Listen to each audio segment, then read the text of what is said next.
freeze again for many minutes. Welcome back to State of the Nation right here on ETV Ghana. My guest tonight is the CEO of the Progressive Alliance Movement. Now, these are a group of myself Ghanaians based outside this country who are very, very keen on being part of who becomes the next president of this country, who our leaders become in this country. And they feel disenfranchised by the fact that we still haven't been able to implement ROPAL yet.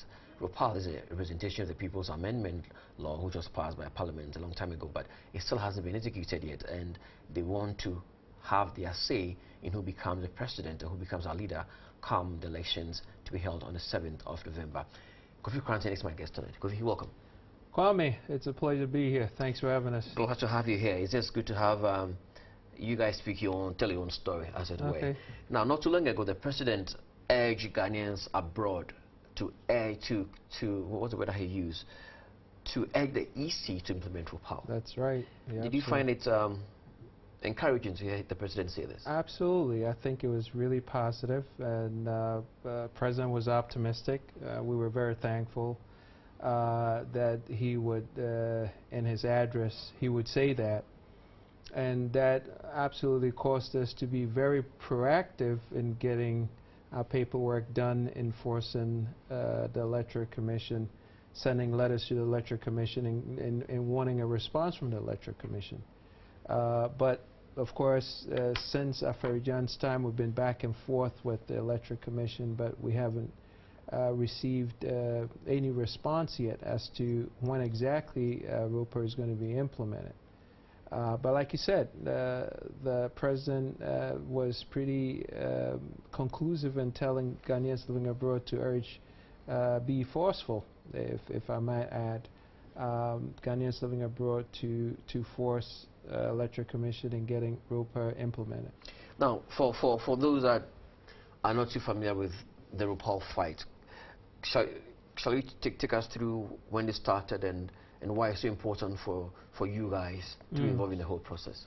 Well, I'm glad for that question. If you take a look at the Article 17, Section 2 of Article 42 and Article 33, Section 5 of the Constitution of the Republic of Ghana, Act 699, it specifically states that if you are a Ghanaian citizen, 18 years of age, and you have sound mind, it's the responsibility of it's mandated by law that the Electoral Commission provides the instrument for you to vote. And it says so that wherever you are, it doesn't specifically say that, but it doesn't make any mention of as per Ghanaians who live in Ghana or anywhere else. It just says if you're a citizen of Ghana. And that goes for everybody else who is Ghanaian, especially when you have Ghanaian nationals who work at our embassies and our UN and so forth, affecting the law. So ROPAL actually works. It works for a very specific group of people. We just don't have a clear understanding as to why it doesn't work for all Ghanaians, especially when it's favored prisoners in 2010, prisoners who are a liability to the state made to vote, and we add value to the state in terms of by way of our remittances, over 4.4 billion every year, which is a very conservative amount. Nobody wants to see it. Well, Electoral Commission don't want to see us vote. So this is why we have a challenge in thinking, you know, why this would be such a challenge in getting Ghanaians to vote. Now, when you went to court over the past few days, do you get a feeling that perhaps you just may have your day now? Well, we think the due process is happening. I'm not the lawyer. The attorney who is handling the case, Samson Lardy, it's very capable. I think he's done a superlative job where we are so far, and I think he's presented his arguments. And I think we have another opportunity to present our arguments on the 7th of June when it's been adjourned to.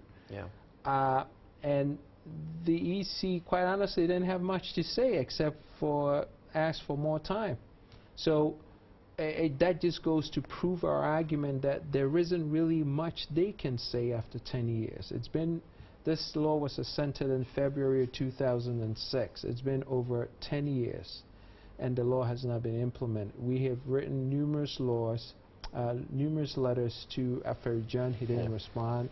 The last letter we wrote to Honorable Charlotte Osei was in August of 2015, and she has not responded. We made sure that all her commissioners were copied on this letter, and she has not responded. We did a filing, I think it was February, it was April the 4th that we did the official filing in court, in the High Court, and they still did not respond. They actually exhausted the 21-day period for giving an official remark, and they did not respond. So it just goes to tell you that they just have a habit of not responding, and which is quite bothersome at this point. Now, someone would say that if you think of the cost of organizing a poll, I mean, polling centers across the U.S., across Europe, across the world for Ghanaians to vote, that may be adding too much cost to the already bloated budget of the EC. So shouldn't you be more considerate in that regard? Well, the first way to answer that question, it's actually a delight when I hear people say that, because all that means is people are not listening to what's going on. First of all, as per who is saying that there is a cost problem? Nobody has costed it yet. Okay. I mean, if the EC had done an analysis and they came out with a very specific analysis which said that this program is going to cost X amount of dollars, then you could have an argument to say that, hey, because it's going to be this amount of money, we don't have the money. But they haven't done that. Okay. So up until this point, it's just an assumption. Okay, true. Fair. Okay, we can't base anything on an assumption, especially knowing you, Kwame, and what you do. Everything you talk about is based on facts. Yeah. So we cannot even go on that assumption that there's going to be a cost factor. That's number one. Number two, the president himself has said, money, we will find the money. Now, if the president, come on, give me a break. If the president says we will find the money, who is to argue against that we will not? And plus, it's, by the way, it's a law, in case you forgot. Now, in case you didn't know, for a bill to become a law, it has to go through a very stringent distilling process at Parliament before it passes as law. The issue of cost was already considered at that point, and it still passed to be law. So at this point, you cannot do a look back to say that, you know what, let's go back and ruffle that feathers from before and bring out an issue of cost. It's already the law. EC doesn't have a point of cost. Okay. Their job is to, they have a mandate which is specific, implement the law. If they have an issue with cost, then they could say, well, we have an issue of cost, it's this specific amount, but they make it, they go back to Parliament, wherever it is, and say, listen, we have an issue and this is the issue we have. But they haven't even done the analysis yet. After 10 years, would you give them a break? If you gave anybody a job and after 10 years they haven't done it, and somebody else is standing on the sidelines crying, hey, it may be cost. Well, it could be, but we don't know that for sure. Let's go through some of the relief that you are seeking in court. The first one, to be registered as voters while resident abroad and being outside the jurisdiction of the Republic of Ghana, and doing so from their places of residence abroad or designated centers close to their place of residence abroad, or from the embassy or mission of Ghana within their jurisdiction abroad. That's one key thing for you. I mean, you want to have to register to vote. Absolutely. And your point again that you made earlier was the fact that you have Ghanaians that work in various high commissions across the world. They do vote. Embassies, Ghana missions vote. And listen, Kwame, I mean, we don't want to draw this thing any more than it has been, but I just want you to think about this. Yeah. You have a constituency of Ghanaians who live abroad. Yeah. Which, quite honestly, if you ask me, based on our analysis, you take analysis that have been drawn from World Bank and all these the democratic organizations, it looks like on a very conservative side, it's going to be in excess of 2 million, somewhere between 2 to 3 million. So you have a bunch of Ghanaians living abroad. Yeah. Which, in terms of constituency, we're probably bigger than, if you take out Greater Accra and Ashanti region, we're probably the next biggest constituency, correct? Yeah. Now, can you imagine this, that the Electoral Commission comes out and say, listen, today we're going to have elections in Ghana, but because Upper East has gotten so big, we are going to cross out Upper East because we don't have funding for the whole of Ghana. We're going to block out one region because we don't have enough money. It will be I mean, just imagine what will happen in Ghana if that were to happen. So what we're asking is recognize us as a constituency. And let me tell you why it's critical to recognize us as a constituency, aside from the fact that even prisoners have a right to vote. Yeah. And they are the liability of a state. We are giving value to a state by way of remittances, and we're being deprived of our right.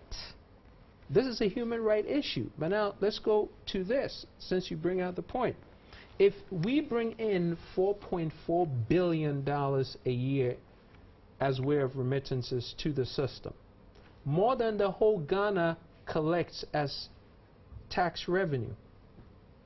So you have, according to the World Bank, there are 801,000 Ghanaians abroad, right? Probably more than that, actually. Well, we know it's more than that, but if we were to go with a conservative number, 801,000, 801,000 is responsible for bringing in 4.4 billion, which is more than the entire tax revenue, which is 4.3 billion. Shouldn't you, if you or anybody else, wouldn't you be concerned and saying, you know what, let's make this jurisdiction, this group of people part of our economy so that maybe perhaps they could give more to the economy? Wouldn't it make sense? This is economics 101. Yep. Why is that such a challenge for you to not embrace us? It almost seems like we are fighting to be part of the system that we were made part of by virtue of our birth, which shouldn't be. This should not be a fight. Do you get the impression that the EC just doesn't care? Because, I mean, you make some very succinct points about all of these things, and I agree with you on almost all those points. But the person, the group that is mandated to do this, with all the structures and the finances that you contribute to actually pay them, hasn't even bothered to mind you in 10 years. Do you get the impression that they just don't care and they may not care at all? Well, see, here goes the... Well, let me bite my lip and not say anything. But Kwame, this is what I'm saying. Okay. Whatever EC's problems are for not implementing this, we want to know. Because maybe they may be legitimate. But if you don't say that, there's an Akan proverb that says that if you're upset and you sit in darkness, nobody finds that out. Nobody will know if you're upset if you sit in darkness. If you don't mention what your sickness is, nobody will know to give you a cure for it. Absolutely. Right? So what we're saying is regardless of what, only EC knows why they haven't implemented this. Maybe it's about time they came out and just said, well, guess what? These are the 2 reasons, 3 reasons, 4 reasons why we can't implement this thing. So that at least we could start to understand why it hasn't been done. But at this point, quite honestly, Kwame, we can't give them any breaks because it's been 10 years. So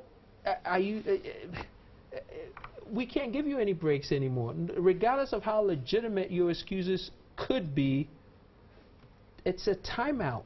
Yeah. So now we just have to have it implemented. Now, you may have a good reason, but quite honestly, we don't want to hear it. So go ahead and implement it. Okay, let's move on now. Again, one of the key things, I remember when the debate started, some of your members actually came down to Ghana back in the day. I remember quite a number of them 10 years back to argue the point why they should pass all of these things. And as you mentioned earlier, Parliament, knowing the pros and cons of all of this, spent time to argue this out. And now the law has been passed. But Kofi, one key thing that someone may want to remind everybody here is the fact that perhaps Ghana is the only country in the world that has a law for every phases of its natural life, but yet still things don't get done. Okay. So now the point is this: does it bother you that perhaps this is just another case of the Ghanaian disease where they make laws that they don't really intend to ever put into practice? Well, let me just say this. First of all, I don't want to agree with the notion that this is the way business is done in Ghana. This is business as usual in Ghana, because I really believe there are some incredibly good people in Ghana, and they do their job. I.e., I'm looking at one. Okay, so seriously though, and I'm not just taking. This is not stage talk. This is, we've known you for many years, and you've done a fabulous job here. But Kwame, seriously though, we need to start looking at being proactive at things. Okay. And we cannot accept the fact that somebody comes out and says, oh, well, in Ghana you could pass laws and you're at liberty, even if you're a government agency, to not implement a law. We got to stop thinking that. We want to be in a position where we're going to force the courts to force EC to do its job. Now, if they cannot do the job, it would be because of maybe one or two things, which is their lack of understanding of what the law requires or their ignorance of the law, which in both cases it will not be good. It would mean major changes should come down. And if that is so, then at some point something's got to change. Yeah. You know what I'm saying? So we're at a point where we're saying that, hey, listen, this thing has been 10 years in the making. So we're not asking for much. And if the least you could do is to cause us to be able to vote, and to cause us to vote for 2016, it will not be much anyway, because you know what? You have countries like South Sudan, Liberia, Mali, and you have countries that even Ghana supervises. And, you with me? So this is not reinventing the wheel. We know how to do this. So what is the excuse? We don't have any. And if in case we're confused as to how to get it done, Kwame, all you need to do is find someone who has done it well, copy what they have done, and you will get the same result.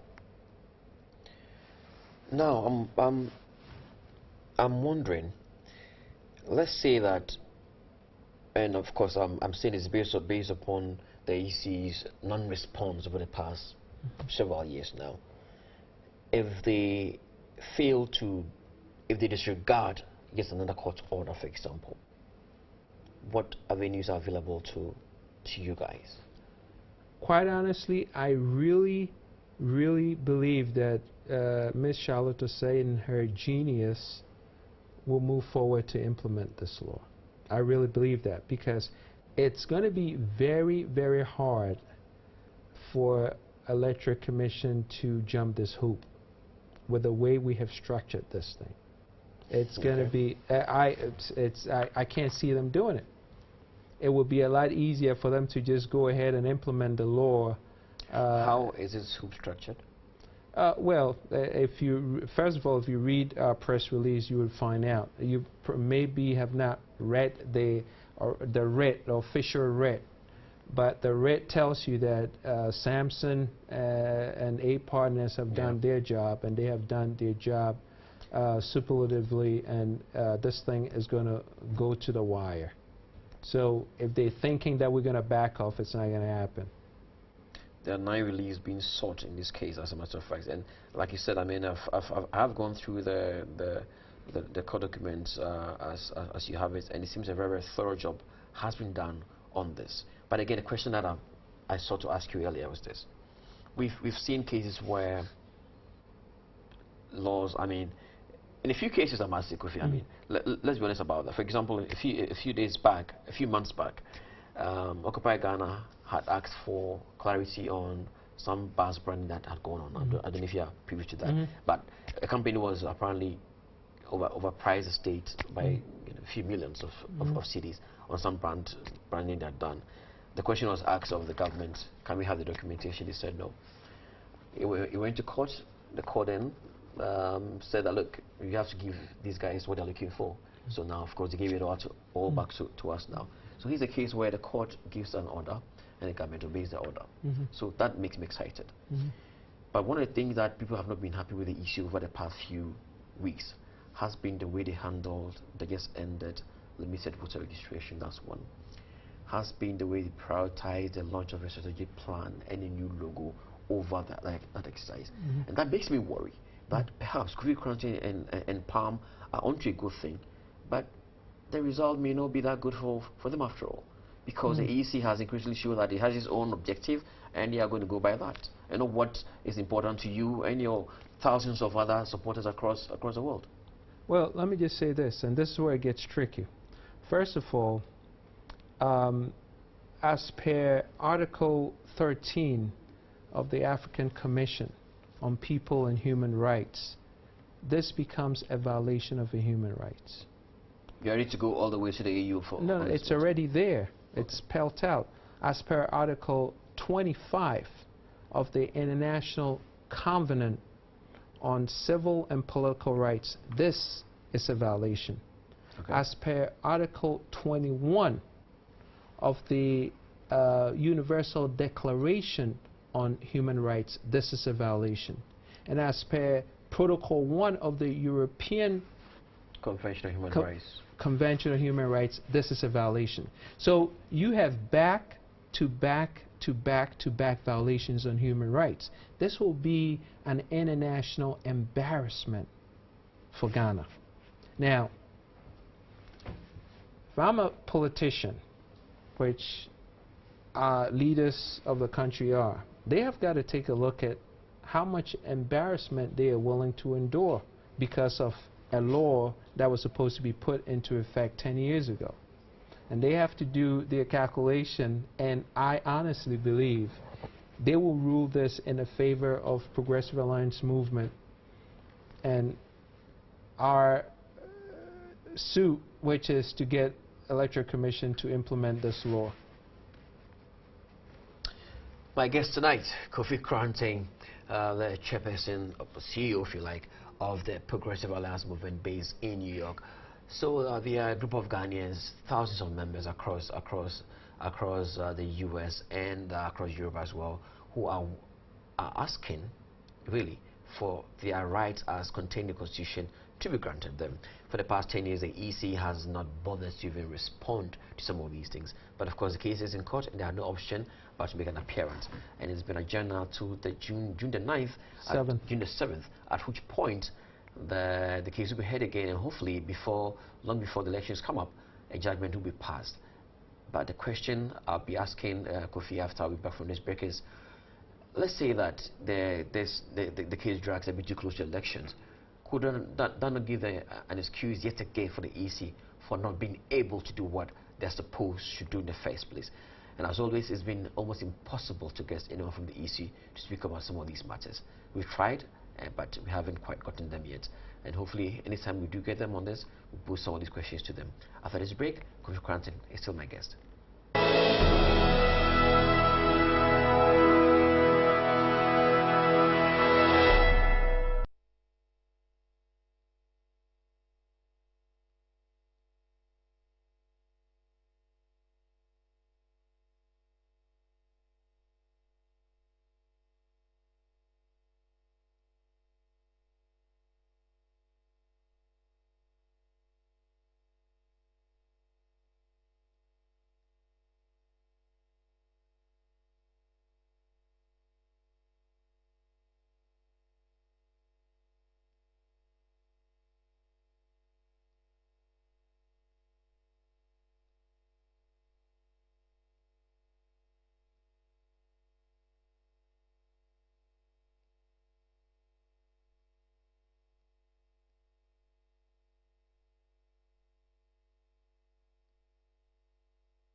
You're welcome back to State of the Nation right here on ETV Ghana. Tonight we're discussing the ROPAL, famous ROPAL, Presentation of the People's Amendment Law.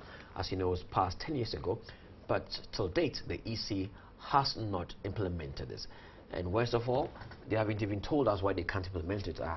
That's one of Kofi's key points. I mean, if you haven't told us what the problems are for us to find a solution to the problem, then it presupposes that you actually are not interested in doing that. Or that perhaps until you tell us what your issue is, then we are not able to find the solution for that problem. And one of the things that I failed to mention, which was contained in the release, was the fact that the U.S. Congress actually has an eye on this issue as well.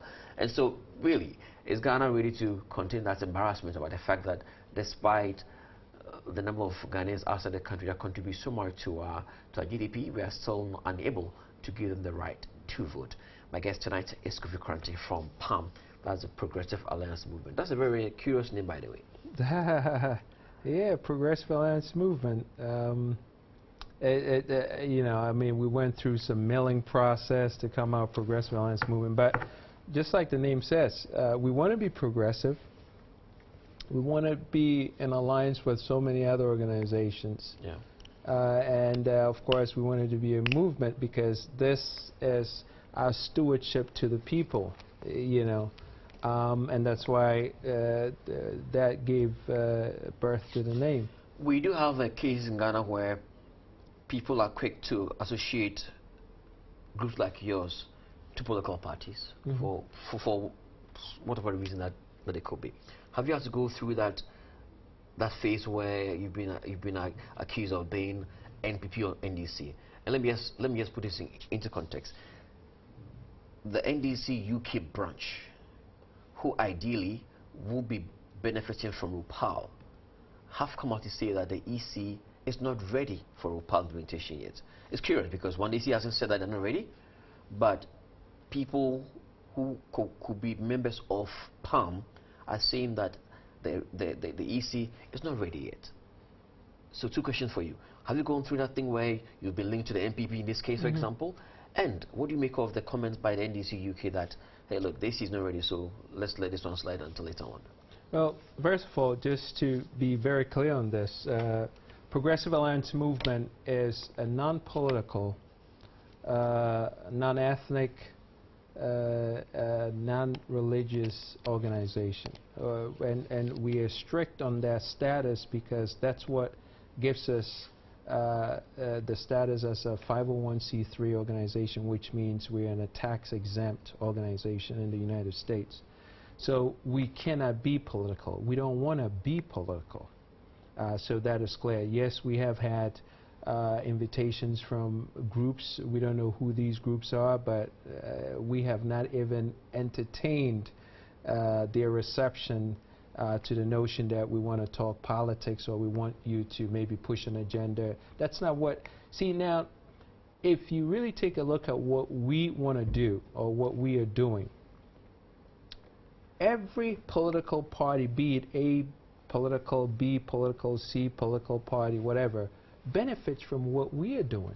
Because all we are doing is to energize and position everyone living abroad to be able to help the agenda of their political party. See, you're not only a liability to your political party, but you don't help them in anything if you cannot vote.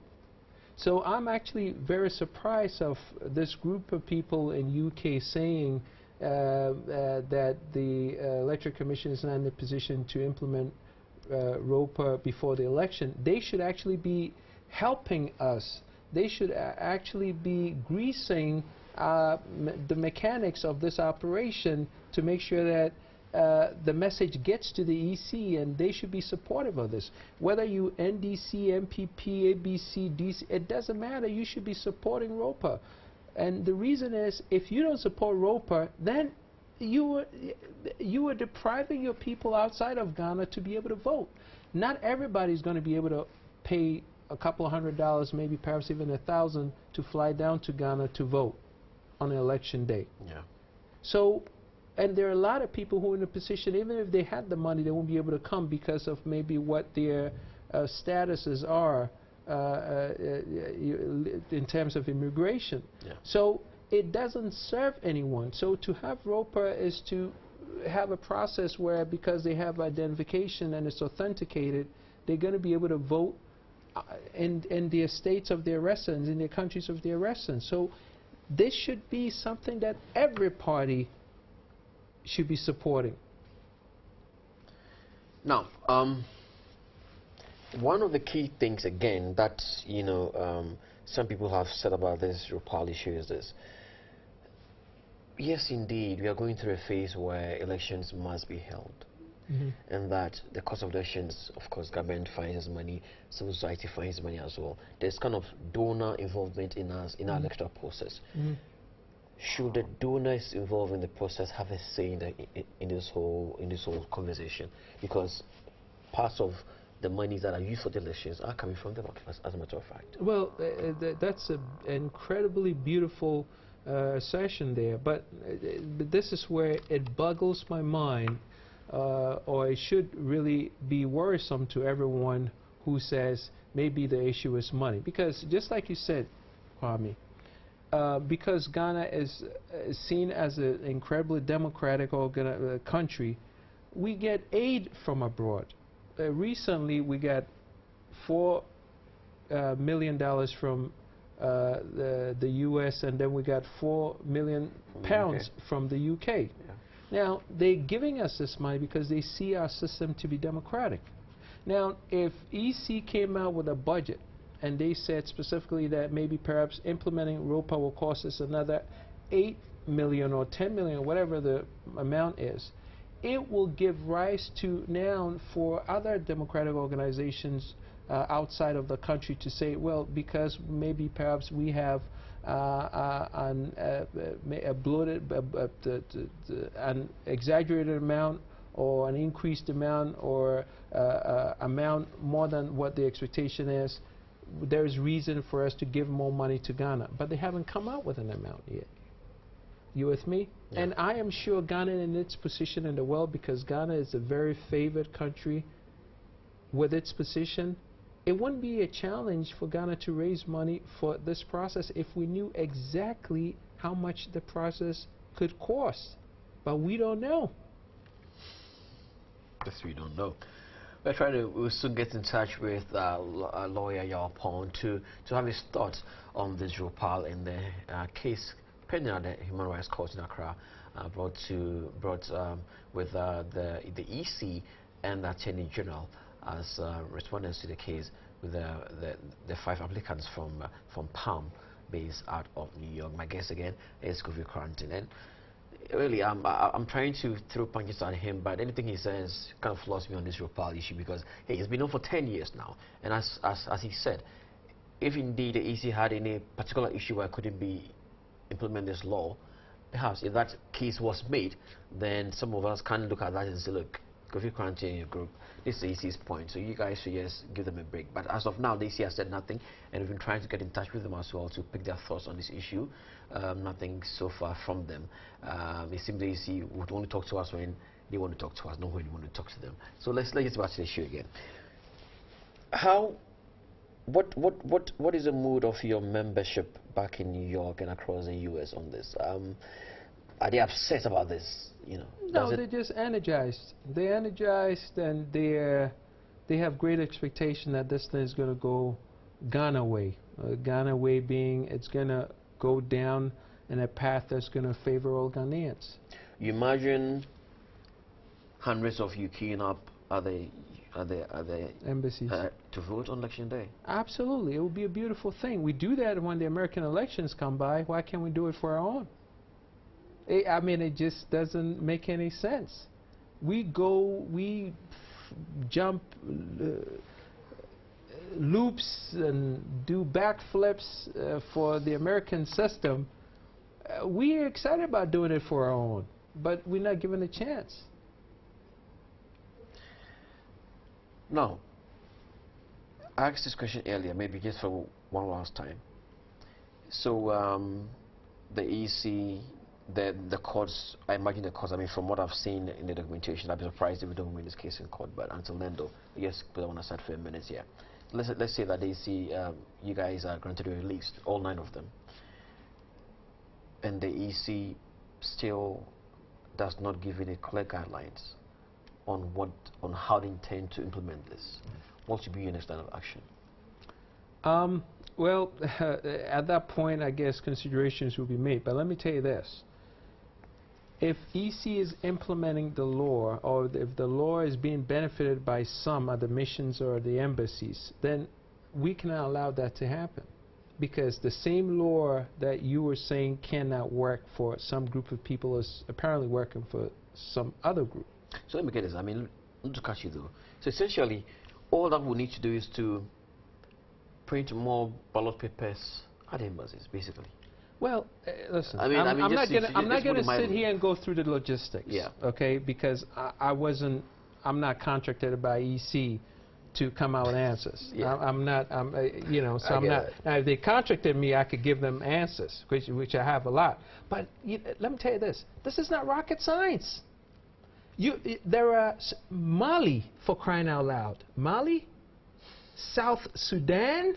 South Sudan is about 6 years old? Oh, like less than Are that, you kidding me? So if South Sudan, Mali, Senegal, they can do this pretty well, Ghana can, there is a problem.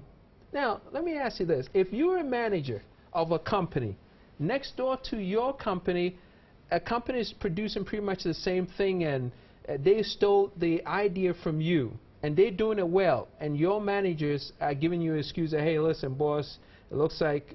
I'll fire them. I didn't even finish.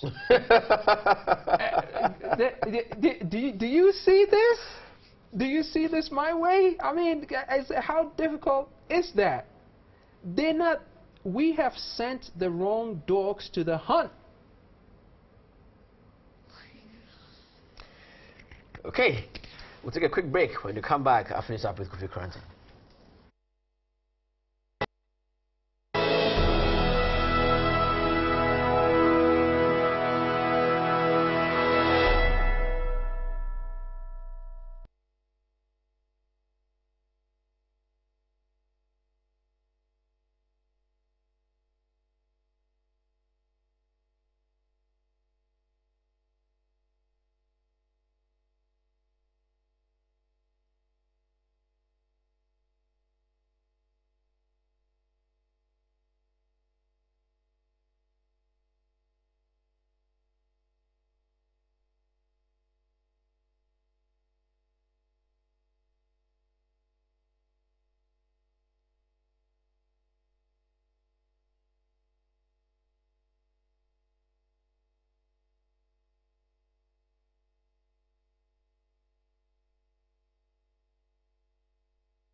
So welcome back to State of the Nation. My guest is Kofi Koranteng, chairman of Progressive Alliance Movement. Almost got that wrong. CEO. The CEO of PAM. We're discussing raw power. And to be honest with you, this is what I think personally. Look, if you have people who are bringing so much money into our system here, almost every family in Ghana here at some point or the other benefits from someone who lives outside the country through some kind of remittance or the other, either a friend of yours or something like that. And these guys, all they're asking for is a right to vote. It's not too much to do. I mean, folks at the various embassies across the world do vote. He doesn't want to go into the logistics. I understand that, but really, it just means that printing extra ballot papers, if you like. That's all it takes. And of course, the same way we register Ghanaians in Ghana here, same thing can be done there as well. We could even say that, look, to register, just speak a few lines of some local language. Those are easy things that can easily be done, basically. It doesn't take, as you mentioned before, it's not rocket science. We're not building a new spacecraft to get to Mars or to get to Jupiter, those things. So why are we not seeing any action? He's hopeful, but to be honest with you, I want to be hopeful, but we know the issue we are dealing with. The issue that doesn't seem to care too much about lots of things, and that doesn't seem to really care about, see how they just ended limited voter registration rates. I mean, the whole history of Ghana, knowing that there are about 8,000 or 10,000 or so fresh voters, you take just one center to go register students. After the entire exercise, less than 1,000 or so of them got registered instead of about 10,000 or so that could actually register. And this is easy. Hopefully, they'll have a court verdict that says that, hey, organize this election for Ghanaians that live outside the country because it's their right to do so. Kofi, I guess we went off a bit, doing a PR work for you, but I think that the point is this: have you had a sense that Ghanaians in Ghana here are supporting the action? Absolutely, because this is what you need to realize, and the quality of life of Ghanaians who live abroad is predicated on the quality of life of Ghanaians here in Ghana. And by that I mean that people take $1 and the first thing that comes to mind after they pay taxes is their families back home, to pay the medical bills, to pay the school fees, tuition, to maybe start a business, to take care of their families and loved ones, to be able to send them birthday gifts, Christmas gifts. You with me? It's ongoing. I do the same for my family. So when our families and friends have a better life here in Ghana, it affects us in a good way. That's why we need them to continually and progressively have better life. And that's why we want to be part of the policy making. Now, we are not saying that the Ghanaians are not doing a good job or couldn't do a better job. What we're saying is we can add to the process to make it better. So why don't you use us?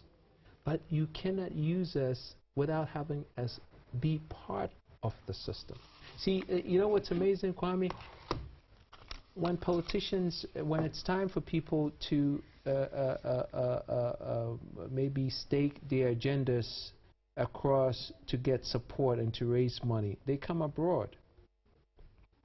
When they come abroad and raise money for their agendas, they make promises. Isn't it amazing that the same people who come abroad and raise money from Ghanaians who live abroad don't want the same Ghanaians they take money from to be part of the process that they claim they're going to be stewards to? Doesn't that amaze you? That if you really want Ghanaians abroad to help you, then make them part of the process so that they can help all Ghanaians, not just you, the politician. Doesn't it make sense? So that's our position. We want to be part of this process. We're not saying Ghanaians are not good. That's not what we're saying. We're just saying that, listen, there's so much that Ghanaians do outside. We're part of every system that you can even talk about. Imagine. If we could do that for countries abroad, then we can't do that for our own country? I get that. That's our position. And that's just how we enter this edition of State of the Nation. My guest is the CEO of the Progressive Alliance Movement, Kofi Koranteng from New York. And then they're pushing this agenda quite strongly and calling all of us to support them, basically. I mean, to be fair with you, I think it's a fair call to make.